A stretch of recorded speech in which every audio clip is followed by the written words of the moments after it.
Hi, everyone, and welcome to this latest edition of TribeTalk. I'm Ann Hutera. I'll be hosting today. Dr. V is busy traveling, but she will be back with us for the next episode. Today, we have a really exciting guest that I want to introduce to you, Georgia Foster. She's coming to us all the way from Australia.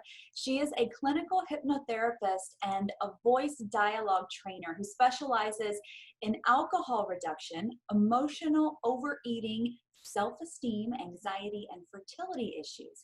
Now, her unique and highly successful approach has helped tens of thousands of people learn how to feel better emotionally and physically. Now, Georgia is in Australia. Like I mentioned, she's been featured regularly on the media in Britain and Australia. She's had several online programs that we're going to get to and tell you about today, including 7 Days to Drink Less, Believing in You, Emotional Resilience Training, and The Weightless Mind. Now, Georgia speaks regularly at conferences and networking events, as well as her own seminars in Australia, here in the US and the UK, about the power of the mind and how negative thinking is a habit that we can unlearn. Georgia, thank you so much for being with us today. We're so excited to have you. Oh, well, thank you for having me. I'm really excited. Wonderful. So we're going to talk about a topic that I think is really, really important right now. And that is drinking and an emotional connection to alcohol. You know, with what we have happening, not just here in the United States and in Australia, but all over the world right now with the pandemic and people being stuck at home, in lockdown still in a lot of cases. You know, here in the US, we've seen that the rates of drinking have drastically increased. Liquor sales are up in so many states across the US, and I'm sure in your part of the world as well. A lot of people are really turning to alcohol in this time, and that can turn into a very dangerous thing. And this is a topic that's really important to you. Tell us a little bit about your history and how you got into this field of work. Sure. Well, I, in my 20s, I'm 54 now. And so in my 20s, I had very low self-esteem. I felt very shy. I was quite an anxious person. You know, on the surface, I was a real party girl. And when you're in your 20s, it's quite cool to get drunk and it's acceptable. And then I went to California and I trained in this amazing psychology, which really changed my life, which I'll share with you today. But when I learned this, I kind of still couldn't work out how I was going to integrate it because I wanted to find another tool. Then I went to London where my grandmother's British, so I can work there, live there for forever. And I did for 22 years. So I moved to London and I trained to be a clinical hypnotherapist. And then the college invited me back to teach in the university. So I taught hypnosis in the universities for quite a few years. And while I was there, I was actually training myself to hypnotize myself and using the combination of the psychology training in California and then interpreting it to my clients. And they were getting great results, but I was as well. And the one thing that really changed for me was that I knew that I was drinking to feel better. I knew I was drinking to feel calmer. I knew I was drinking because I thought I'd be more interesting or sexy or witty or whatever it was. So I decided I needed to take stock. And the funny thing was at the time, I just had a book published with HarperCollins. But what I really wanted to do was to write a book about drinking. And they were like, about drinking less. And they were like, that is not going to work, really not going to work. So I decided to self-publish. And in those days, it was very uncool to self-publish. And with a little pot of money, and a friend of mine said to me, you know, I'll support you if you need some financial stability with this. And I wrote the book and I printed it myself. I had all the editing done, etc. And fortunately, the gods were looking down on me. I had a couple of journalists who had actually been coming to see me about the drinking. And it turned out they were freelancers who worked for some of the big people in the media. And so within 3 months, that book sold out, and Amazon and I did a deal with it. And what was really interesting about it was I opened a door to people really honestly looking at their drinking, because I think the problem with drinking, it's taboo. You know, you can sit there with a packet of cookies and say I'm an emotional eater, or I smoke too much, or I'm addicted to exercise, but it's very embarrassing to talk about drinking. So when I kind of opened up this can of worms, it was because I was on the ground. I had a clinic in London in the business district, and I had a couple of the banks sending their clients to me, and they were saying to me, Georgia, can you help me with my drinking? But I was saying, you know what, I think your drinking is secondary. You know, I have a slogan, I say, it's what happens before you're drinking that's the problem. The thinking before the drinking, because nobody wants to wake up with a hangover. Nobody wants to feel under par the next day. But the thing is that, you know, the mind works on habits. And so if your mind is emotionally conditioned to alcohol being your go-to space, then you would tend to default to that. And that's what my 7-day program is about. It's about getting the fun drinking into a better space and being able to work on the drinking that causes you the grief and causes the embarrassment, and to understand that there is a psychological relationship to alcohol. And that's what I work with. So that, you know, instead of saying, you know, you go to your doctor and your doctor says, oh, just cut back on your drinking. That's easier said than done. And ironically, with a lot of people who go to the doctor and the doctor says, look, just cut back a couple of days, you know, they get anxious because they think, I can't do it. And then they think they're an alcoholic. And what I'm saying is, I think it's a very big demographic. And my audience, I'm talking about, you know, they're in their 40s and 50s, 60s, who are saying, it's not cool to get drunk anymore. I don't like getting drunk anymore. I don't like drinking too much, but they just don't know how to get out of it. So I kind of wanted to debunk the myths and the taboo and the seriousness. I mean, it is a serious issue, but I think a lot of us have nowhere to go who don't want to quit. You make so many wonderful points there. I like the thinking before the drinking, because I've never thought of it that way. And I think a lot of people don't spend time thinking about why they're drinking in the first place. Yes, you can drink to celebrate something and have some fun and have a good time, but for those who have the habit of going for a drink or two every night after work, or anytime that they feel stressed, or anytime that they're feeling lonely, these are the habits that we create within ourselves. And over time, we don't notice that that's just a habit that we've created. And that can then turn into a bigger problem down the road. And I think a lot of people in today's age are dealing with this right now, being stuck at home, not having the opportunity to go out. Maybe they're single, maybe they live alone, they're lonely. They're turning to alcohol, would you say, in place of addressing a lot of the feelings and emotions that they have? Yes, I was only saying this to a client the other day. We're in a very unusual situation, and emotionally. So I just, you know, the psychology I'm trained in is about we're all made up of many parts. It's a Jungian theory. And one of the parts that drives us to drink is the inner critic. And that inner critic voice, when we're quiet, when we're at home, when we're alone, it can creep in and it'll say, why haven't you done this in your life? You should have achieved this. What's wrong with you? You're single. You know, it creates such stress and anxiety. And the inner critic is the catalyst to, I mean, there are other personality traits, but this is the main one. And what has happened in lockdown, people aren't, well, they could be busy at home, but they're trapped in their own thinking. And it's not good. I mean, it's just not good for self-esteem. It's not good for anxiety. And the inner critic is the part that, you know, the neuroscientists call it, you know, the part of the brain, the reptilian part of the brain, where we need it for that. We need to be forewarned if there are bears around the corner that no longer are there. It's like where's the money coming from? I miss my family. What's wrong? My friends aren't talking to me as much. I'm feeling scared about life. I mean, these are all real, true thinking moments that we are, we're dipping in and dipping out of.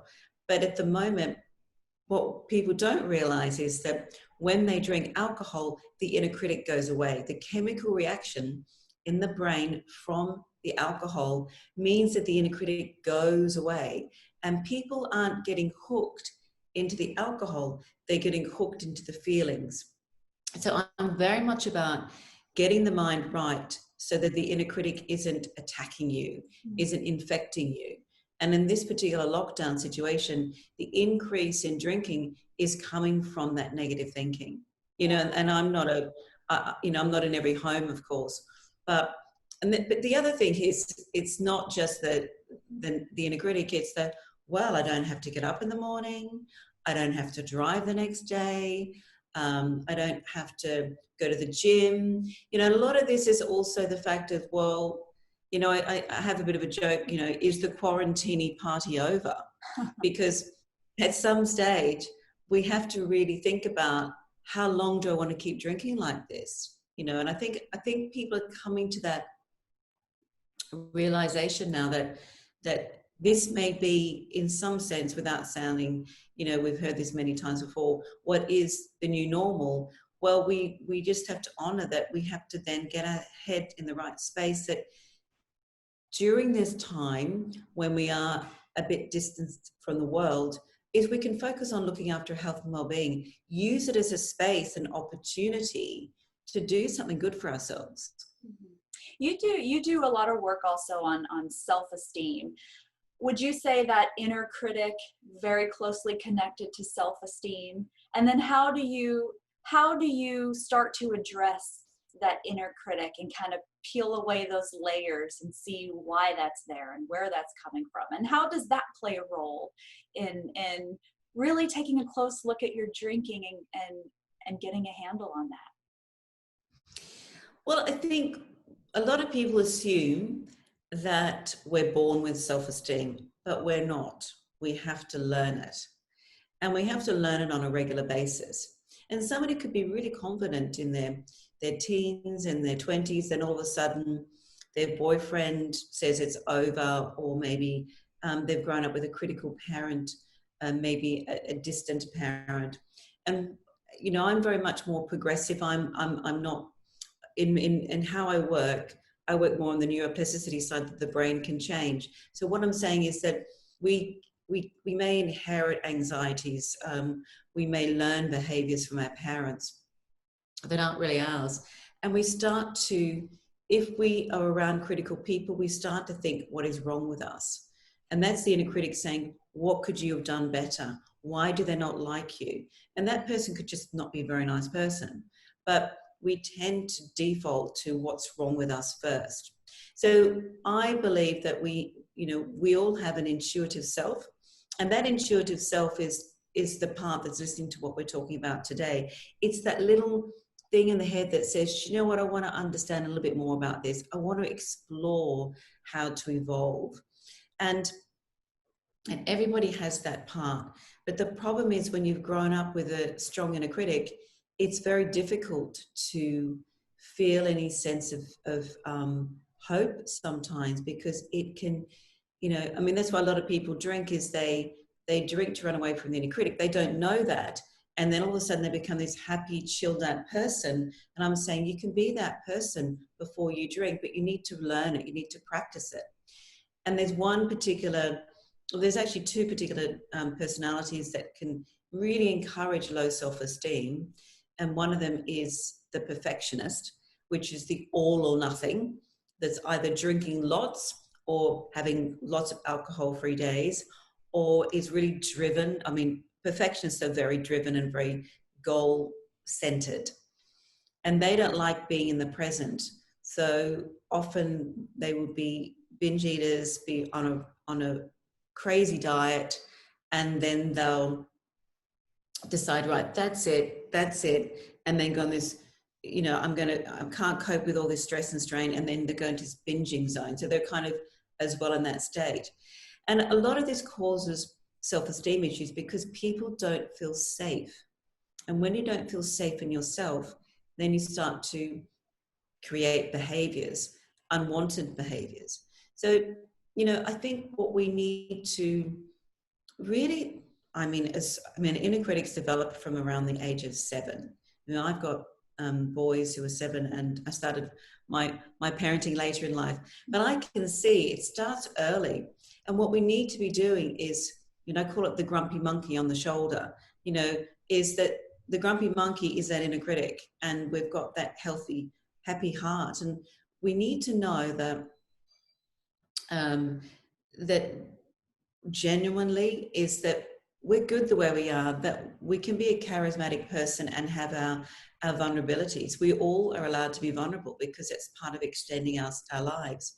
But when we feel that our vulnerabilities are not warranted or not heard, then we start to use substances to make ourselves feel better. So self-esteem, can be eroded. And then we've got the pleaser, which is, the pleaser is very much wants to be loved and liked and can eat, they will make one meal turn into 10, or they'll put themselves into a lot of debt to be liked, and they can attract narcissistic people, critical people. So, and when you want to be loved and liked, which we all do, we can tend to feel there's something wrong with us. And when I first trained in this psychology, and we're using this with hypnosis, people were saying to me, I've been running around for 20 years not liking myself, but I thought that was normal. No, it is normal if it becomes a habit, but it's a habit that you can change. And I like that you say that you bring that back around to habits. You do a lot of work with people, not only in your conferences, but in your online programs with mindset and negative thinking. Talk a little bit about negative thinking. Is that a habit that we get stuck in? Yeah, absolutely. I think that we are trained in a way to think the worst before the best, because if we prepare for the worst, like a good Girl Guide or Boy Scout, that will at least be prepared. And I'm thinking, that's okay. But when you start to, that becomes your strongest way of thinking, then it's very difficult to feel positive about the future. And I think a lot at this point in time, going back to where we are, a lot of people are worried about the future for all very good reasons. But there is so much beyond our control. And it's been proven time and time again that when you actually are in an intuitive space where you honor that there are situations beyond your control, but you become, and I mean this in a very positive way, you become disconnected, that you don't let the bad things infect you, that you start to embrace good moments, such as, little top tips, put on your favorite song that makes you feel good about yourself, start to read books that make you feel that life's okay. You've got to ignite that sense in your brain where there is that feeling of stability, because negative thinking, if you've got two choices. You can be in negative thinking or you can be positive thinking. There's no right or wrong way. It just is what your mind is used to or what it's familiar with. So what I'm about is, with my programs, is hypnotically, we can train your mind to tune out of that inner critic and to tune into that authentic self that says, you know what? I don't know what's going to happen around the corner, but I just need to trust. I need to be in the moment a bit more, and just to embrace the situation from I'm doing the best job I can. Yeah. That's one thing that we've seen with our clients over the past, 4 months or so. During this pandemic, we've had a lot of our clients who are trying to heal and boost their immune system and heal their bodies, get stuck in this negative place where they're spending so much time watching the news and reading every article they can on social media and just seeing all of that negativity all day long, gets people stuck in this place. And then you see their healing start to slow down, or maybe they take a few steps back. And that's so connected to our health and our well-being. And that's something that we try to tell all of our clients as well, that having that mindset of being in a positive place is so important. You know, if someone is at home and they're listening to this and they say, you know what, I think I might have been drinking a bit more during this whole pandemic. How does someone recognize when the drinking becomes a problem? Because when you and I were talking, you know, before we started the podcast, you said to me, you know, I'm not about telling people not to drink. It's about recognizing why and when you're drinking. How does someone begin to look at that for themselves and make that decision on if they think they have a problem? Well, a lot of the thinking about the drinking is in the home. So it does go, statistically, we don't really know how much people are drinking in the home, and for me at this point in time, I'm hearing, Georgia, I'm starting earlier. Whereas before I wouldn't start until maybe 6, and now it's coming like 5 o'clock, that beer o'clock time, or that, cocktail hour. And really it's because at this time, as I said, we've got a lot of thinking time. We're actually bored. A lot of this is boredom too. And so, but what we do know is that when we drink, obviously we feel better or feel calmer. And so I would keep an emotional diary. Keep a diary for a week. What are you feeling? What's your inner critic saying to you? Is it saying, a lot of people are saying I'm putting on weight, or it could be, because a lot of people who are used to exercising a lot aren't getting those endorphins. And we know that with the pandemic that people are craving for being in nature and things like that. And so, we are being very compromised emotionally. So my suggestion would be to really start to do some self-hypnosis. And self-hypnosis is not complicated. I mean, hypnosis is that lovely stage between being awake and asleep. It's a beautiful time. It's called the alpha theta time. And during that time, if you just, close your eyes, lie on the sofa or hop back into bed and just put some lovely meditative music on, and just imagine you going through your day and just feeling good about yourself. Imagine or bring in moments that inspire you, because the more your brain, when your eyes are closed, will see those and feel those experiences as real and would take them on board. And it sounds really simple because it is simple, but a lot of people rehearse their day in their mind without even thinking about it from a negative space. What's going to happen today? What's going to be on the news today? And they're already in that fight or flight mode. And what I'm saying is, whatever is in the news today, we don't know. But what we do know is how we interpret it is what's really important. And then in the afternoon, when you're having that little sleepy moment, after maybe having some lunch, is going and lying on the sofa and starting to do that same routine again, because the more you nurture yourself. The Dalai Lama says if everybody meditated for 25 minutes a day, the world would be in a better place. And it's so true. Hypnosis is meditation. And I think that we just need to stop thinking we have to be busy thinking the whole time. Because if your thinking is more on the negative side, then you need to look at how to shift that and to have that time just to relax, to think from a positive space, watch a funny movie, get those endorphins starting to pump through, the oxytocin, the serotonin, all the tonins going, so that you're in a better space. And my best advice would be, don't watch the media all the time. Take some time out from it, because the news is going to be there tomorrow. We don't need to be listening to it. Obviously we need to, in terms of if there are any news about changes in lockdown or whatever it is, wherever you are, but we need to be honorable that this is a time we will get past this. We will be through this. And the more optimistic we are and the more faith we have, but that's got to come from within. Absolutely. I love your idea of doing the journal. I tell my own clients to keep a journal on food when we're trying to get emotional eating and stress eating under control. And that's a great idea for doing that for drinking as well, because it may bring some things to your attention on why you're drinking and exactly how much you're drinking, and give you that big picture look at exactly what you're doing when you're at home. So you've created this online program, 7 days to drink less.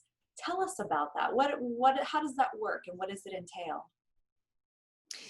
Well, when I was living in London, a lot of people, I wrote a book, as you know, and then a lot of people were saying to me, but I want to meet you. I want to understand more about you, but I can't travel to London. So it got me thinking that maybe I could create a program that was like what I would do in my seminar. But obviously it would be a long training to be sitting there in front of a computer. So I just broke it down into bite sizes. And so the 7-day program is really the seminar that people would come and meet me in person. And over the 7 days, we talk about neuroplasticity, which I absolutely love. And the good news is that statement that you can't teach an old dog new tricks is unfounded. There will be some people who genuinely need to quit drinking, but there is a very big middle ground of drinkers who just need to get their emotional conditioning about alcohol into a better space. So that's what I talk about on day 1. And then I go through the different personality traits.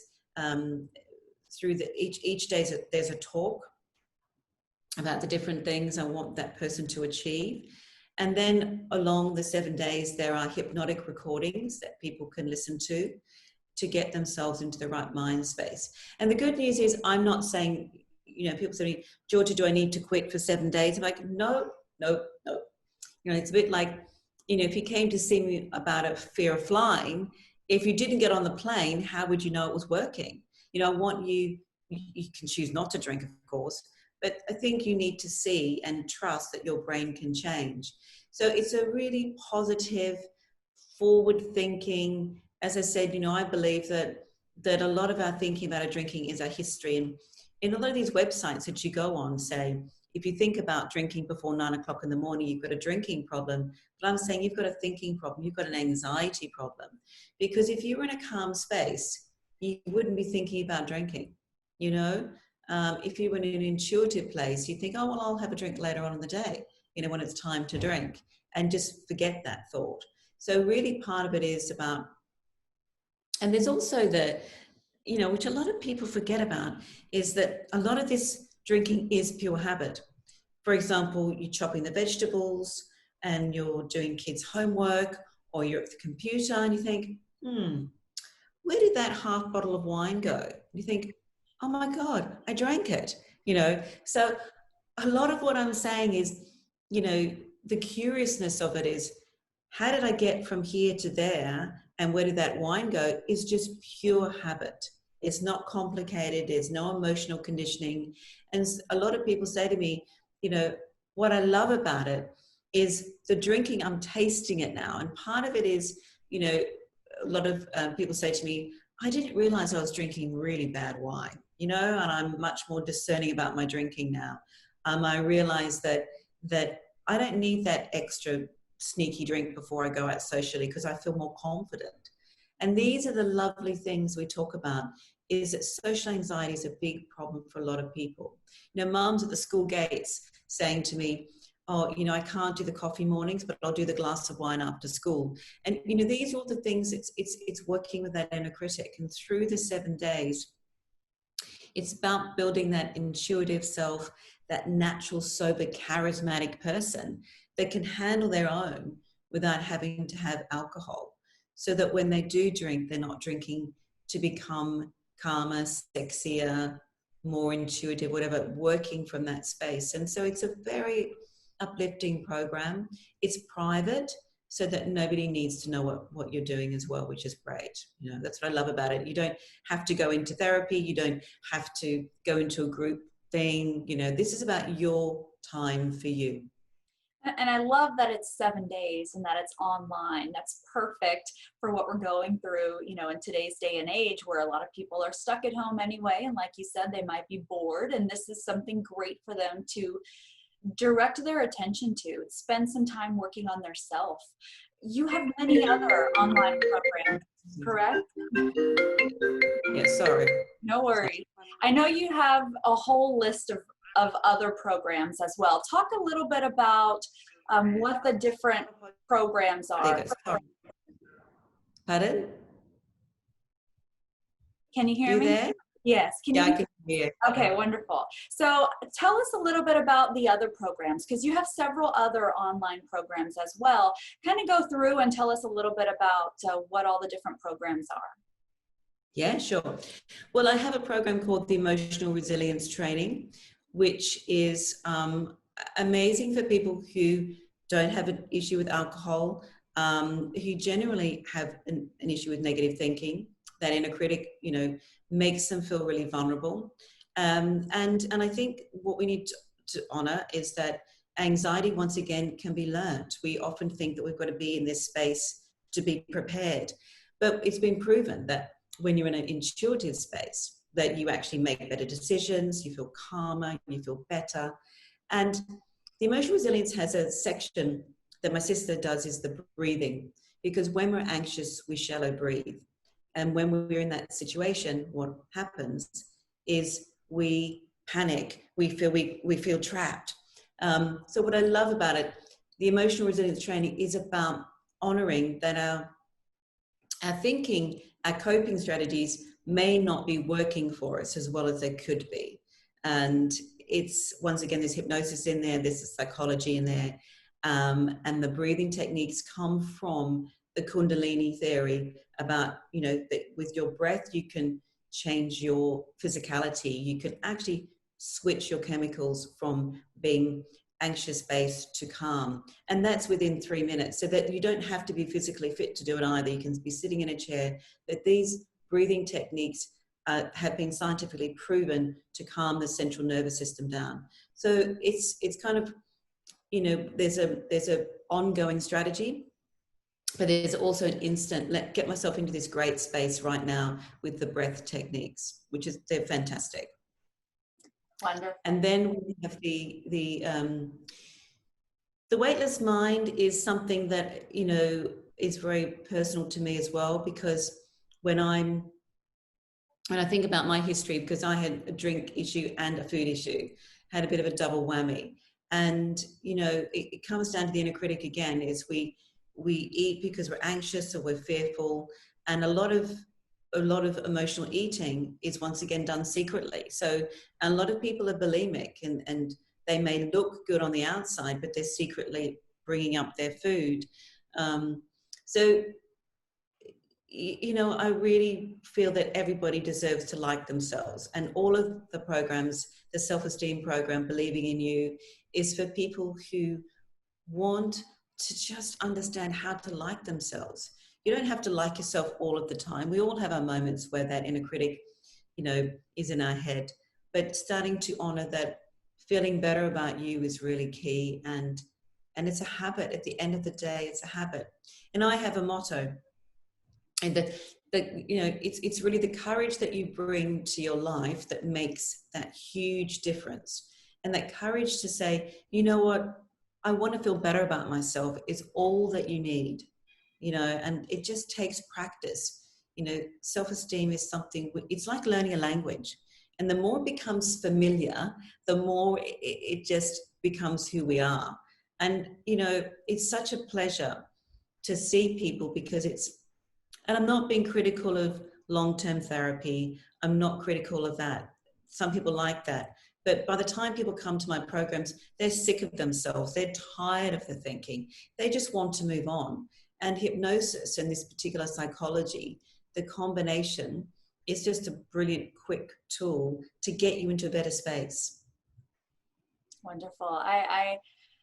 I know there are a lot of people listening who would find a lot of value in your programs, especially when it comes to working on self and building that self-esteem. I think, especially for women, a lot of us, it takes us getting into our 40s and above before we start learning how to really value ourselves and build that self-esteem. And so wonderful programs that you have. We are going to put the links to your website where people can go access your programs. We're going to put that on our website.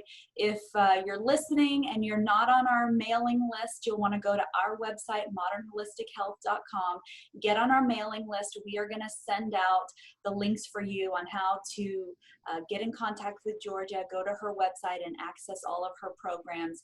Georgia, we appreciate you being here today. You have such an important message. It's so timely. And I know people listening have really got a lot of value from what you've had to say today. So we really, really appreciate you taking the time to be here today. Well, thank you so much for having me. If anybody's got any questions, please let me know. Wonderful. And to all of you listening, thank you again for joining us for Tribe Talk, and we'll see you next time.